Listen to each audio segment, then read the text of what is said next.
Hola, te invitamos a compartir el estudio de la Palabra de Dios dada hoy por la hermana Mónica Díaz.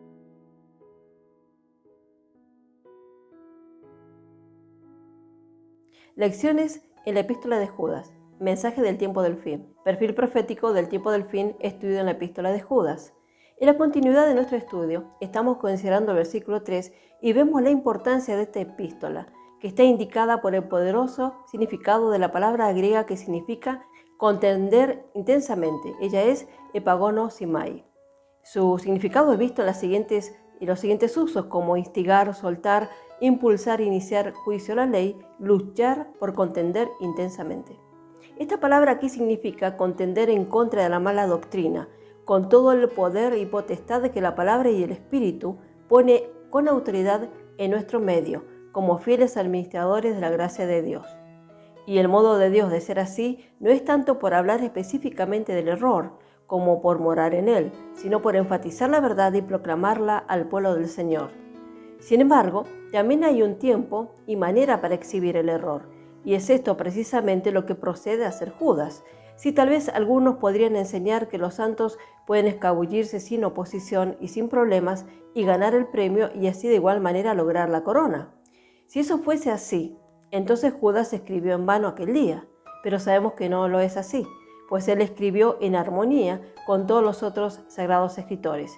Y estamos entendiendo la realidad que perderemos si nos rendimos dejándonos vencer por la tolerancia extrema. Sin embargo, si luchamos ciertamente ganaremos.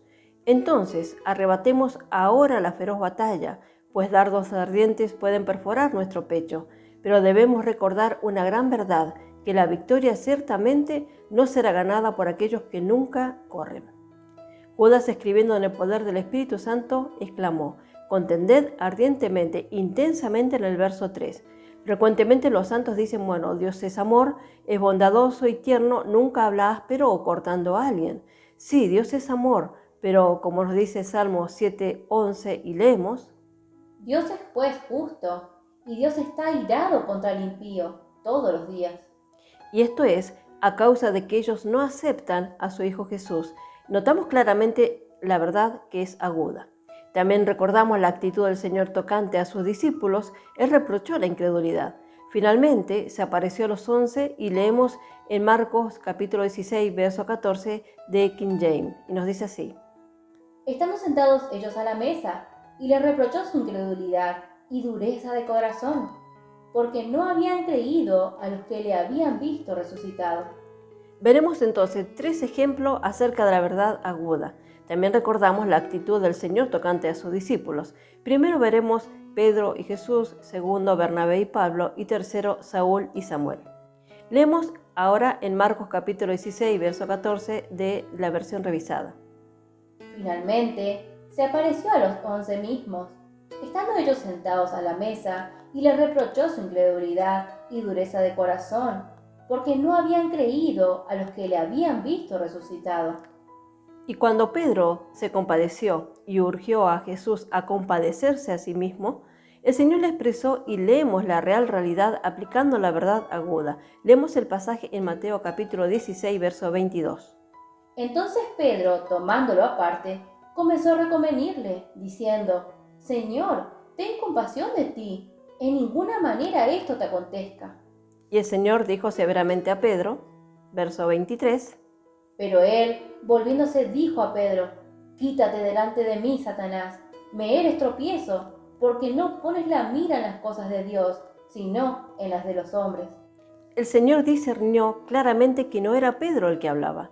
Jesús no se dejó disuadir de tal compasión carnal y cortó justamente donde debía, así glorificando a su Padre en todas sus acciones, pero también vemos que no desechó a Pedro. Segundo, también hubo áspera contención entre Bernabé y Pablo a causa de Marcos, quien había retrocedido de la lucha de una vida precursora. Y leemos en Hechos de los Apóstoles capítulo 15, verso 39. Y hubo tal desacuerdo entre ellos que se separaron el uno del otro. Bernabé, tomando a Marcos, navegó a Chipre. Lo que percibimos y vemos aquí es que la verdad es aguda. Leemos en Hebreos capítulo 4, verso 12 de la versión revisada. Porque la palabra de Dios es viva y eficaz, y más cortante que toda espada de dos filos, y penetra hasta partir el alma y el espíritu, las coyunturas y los tuétanos, y discierne los pensamientos y las intenciones del corazón. Y este mismo versículo en King James: La palabra de Dios es viva y poderosa, y más cortante que toda espada de dos filos, penetrando aún para dividir en partes el alma y el espíritu, las coyunturas y los tuétanos, y es hasta discerniente de los pensamientos e intentos del corazón. Por las epístolas de Pablo comprendemos que hay dos creaciones, la carne o la vieja creación y el espíritu o la nueva creación, y las dos se oponen entre sí. Cada hijo de Dios, por alimentarse de la palabra de Dios y rindiéndose a la nueva vida, que es la vida de Cristo, va teniendo en manera práctica la victoria sobre la carne, el mundo y Satanás. De esta manera va desarrollándose su vida espiritual, dejando a la palabra de Dios hacer los cortes necesarios, pues para llegar a ser espiritual debe dejar que la palabra le corte, así como aquí, y le muestre lo que es carnal, natural y lo que es sobrenatural o espiritual, para que de esta manera su vida sea una vida que llevará fruto para la gloria de Dios, y aprenderá por la palabra lo que es nuestra propia carne que desea y lo que Dios anhela.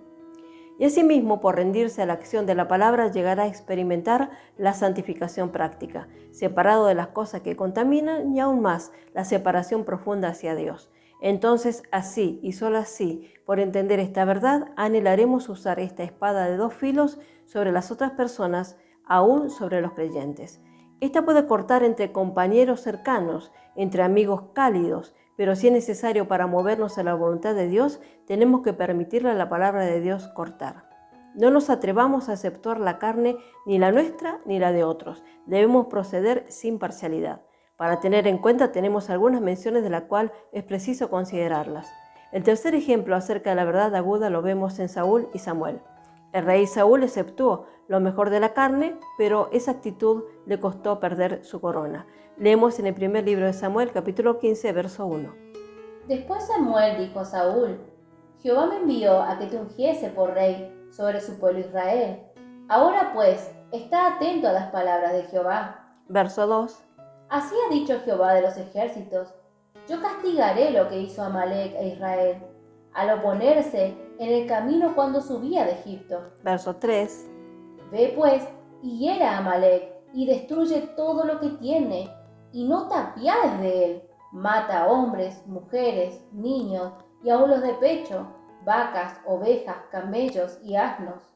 Este fue el encomio de Dios para Saúl. Sin embargo, vemos el proceder de él ante la palabra expresa de Dios. Leemos en 1 Samuel capítulo 15, verso 8. Y tomó vivo a Agag, rey de Amalec, pero a todo el pueblo mató a filo de espada. Verso 9. Y Saúl y el pueblo perdonaron a Agag, y a lo mejor de las ovejas y del ganado mayor, de los animales engordados, de los carneros y de todo lo bueno, y no lo quisieron destruir, mas todo lo que era vil y despreciable destruyeron. Vemos entonces el resultado. Verso 10. Y vino palabra de Jehová a Samuel diciendo: Verso 11.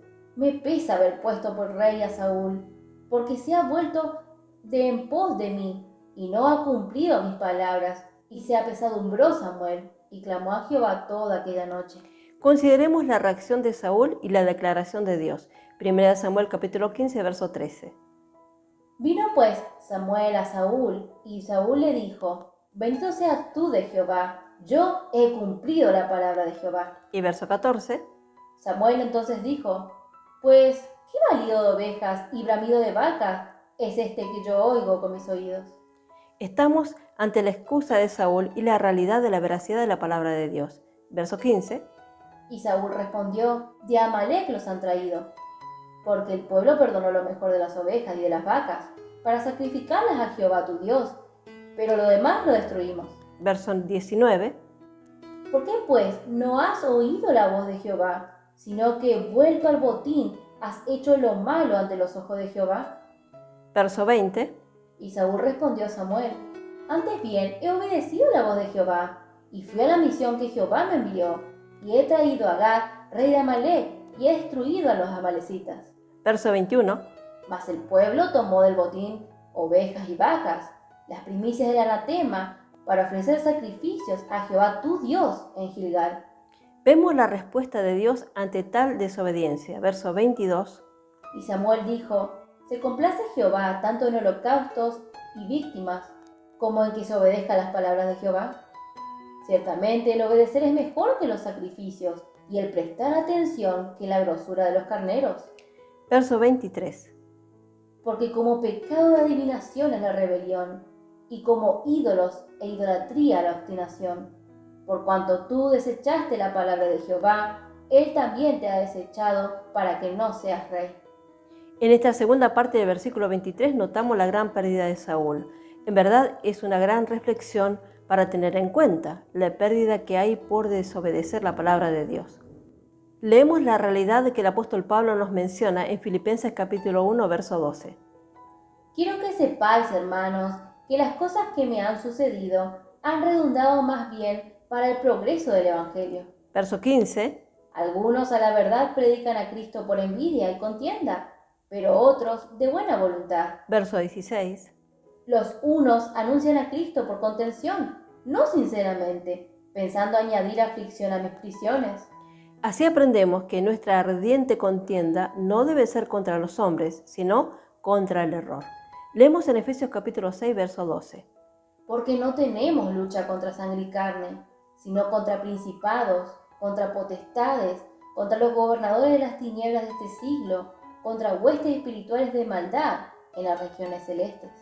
No peleamos contra carne y sangre, sino contra principados, y ahí vimos la lista recién. No debemos defendernos a nosotros mismos y así presentar excusas, sino estar por la verdad, ni proyectándonos a nosotros mismos, sino proyectando a Cristo al frente como la cabeza de la iglesia, la cual es su cuerpo. Hasta aquí vimos estos ejemplos y sus consideraciones.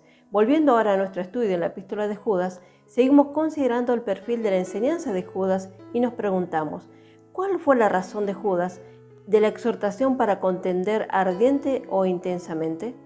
Y tenemos la respuesta, la razón de Judas para contender intensamente en el verso 4, y leemos en la versión King James. Porque hay ciertos hombres que están avanzando inadvertidamente. Y la versión revisada. Porque algunos hombres han entrado encubiertamente. Leemos completo el versículo en Judas 1:4. Porque algunos hombres han entrado encubiertamente, lo que desde antes habían sido destinados para esta condenación, hombres impíos que convierten en libertinaje la gracia de nuestro Dios y niegan a Dios, el único soberano, a nuestro Señor Jesucristo. Leeremos en otras versiones el mismo versículo, la versión Jerusalén 2001. Porque se han introducido solapadamente algunos que hace tiempo la Escritura señaló ya para esta sentencia. Son impíos que convierten en libertinaje la gracia de nuestro Dios y niegan al único dueño y Señor nuestro, Jesucristo. La Biblia de las Américas nos dice: pues algunos hombres se han infiltrado encubiertamente, los cuales desde mucho antes estaban marcados para esta condenación, impíos que convierten la gracia de nuestro Dios en libertinaje y niegan a nuestro único soberano y Señor Jesucristo. La Biblia Dios habla al hombre, 1996. Porque por medio de engaños se han infiltrado ciertas personas a quienes las Escrituras ya habían señalado desde hace mucho tiempo para la condenación. Son hombres malvados que toman la bondad de nuestro Dios como pretexto para una vida desenfrenada y niegan a nuestro único dueño y Señor, Jesucristo. La Biblia textual. Porque han entrado disimuladamente ciertos hombres impíos, destinados desde antiguo para este juicio, los cuales convierten en lascivia la gracia de nuestro Dios y niegan a Jesús el Mesías, nuestro único soberano y Señor. Nueva traducción viviente. Les digo esto, porque algunas personas que no tienen a Dios se han infiltrado en sus iglesias, diciendo que la maravillosa gracia de Dios nos permite llevar una vida inmoral. La condena de tales personas fue escrita hace mucho tiempo, pues han negado a Jesucristo, nuestro único dueño y Señor. La comprensión y entendimiento de este versículo es la siguiente. porque se han introducido solapadamente, es decir, se introdujeron furtivamente algunos que hace tiempo la Escritura señaló ya para esta sentencia. Son impíos, irreverentes que convierten en libertinaje, es decir, en conducta libertina y descarada, la gracia, la bondad inmerecida de nuestro Dios y niegan al único dueño y Señor nuestro, Jesucristo. Han entrado a la asamblea a hurtadillas, como un ladrón en la noche, silenciosamente, haciéndose pasar por píos. Por supuesto, son religiosos, llevando una Biblia y hablando de Jesús y del Espíritu Santo, teniendo en común cosas para decir a la congregación, porque de otro modo nunca pudieron haber entrado como una parte de la congregación. Debemos ser avisados para no ser sorprendidos, porque tales habilidosas mañosas zorras han sido delineadas o designadas antes en el pasado por esta cláusula, es decir, aprendemos de ellos en el Antiguo Testamento. Cuán importante es familiarizarnos con esto. Leemos en Proverbios capítulo 22, verso 3 de la versión revisada. El avisado ve el mal y se esconde, mas los simples pasan y reciben el daño. Así el enemigo, utilizando varias tácticas, ha procurado poner enemistad entre los santos.